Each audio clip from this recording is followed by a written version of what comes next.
आजच्या स्वार्थी युगात दुसऱ्याची मौल्यवान वस्तू सापडली की ती स्वतःकडे ठेवण्याची प्रवृत्ती वाढत असतानाच उरण तालुक्यातील बांधपाडा खोपटे येथील सामाजिक कार्यकर्ते नवनाथ नारायण ठाकूर यांनी प्रामाणिकपणाचा आदर्श घालून दिलाय।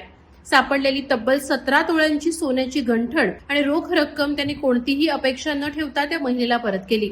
मिळालेल्या माहितीनुसार ट्रान्स इंडिया कंपनीसमोर नवनाथ ठाकूर यांना सोन्याची गंठण आणि काही रोख रक्कम सापडली। एवढ्या मोठ्या किमतीची वस्तू सापडूनही त्यांनी त्यावर डोळा न ठेवता ती वस्तू कोपरोली येथे राजू शांताराम पाटील उर्फ राजू टेलर यांच्या सौभाग्यवती यांना प्रामाणिकपणे सुपूर्त केली। सोन्याची गंठण परत मिळाल्याने त्यांना आनंदाश्रू अनावर झाले। त्यांनी नवनाथ ठाकूर यांचे मनापासून आभार मानले।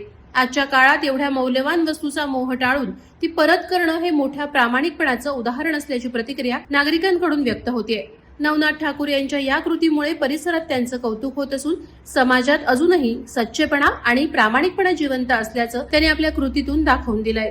काल मला जे ऐवज मिळालेले होते, खोपट्यावरून कोपरविला जातावेळी मला जी पर्स मिळाली होती ती आमच्या ताईची होती आणि ती पर्स मी त्यांच्या हवाले केलेली आहे कालच आणि त्याच्यामध्ये 17 तोल्याचं गंठण आणि काही कॅश होती ती त्यांच्याकडे मी सुपूर्त केलेली आहे।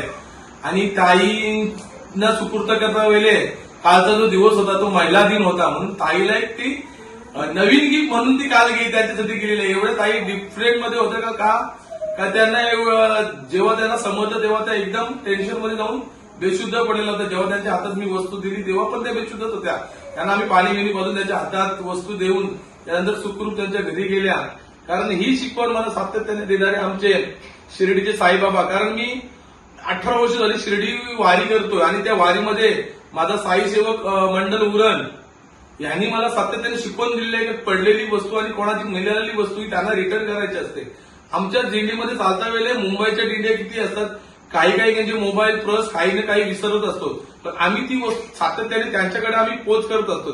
ही शिकवण देणारे साईबाबा आणि माझ्या खोपटे गावातले गोपाल काकांचा आशीर्वाद माझ्यावर असणारे माझे माझे आई वडील माझा भाऊ वारकरी संप्रदायामध्ये असणारे त्यांच्या माझ्यावर संस्कारात माझ्यावर माझे भोलेनाथाची कृपा असल्यामुळे सर्वांची कृपा असल्यामुळे ही माझ्या मनाला कधी असं वाटलं नाही का पडलेली वस्तू माझ्याकडे ठेवावी, पण मी ते न करता त्यांच्या सुपूर्त केले आणि त्यांच्या आनंदाचे अश्रू मी बघितले आणि त्यांना आम्ही सांगितलं की ताई टेन्शन घ्यायचं नाही, तुमची वस्तू तुमच्याकडे पोहोचलेली आहे।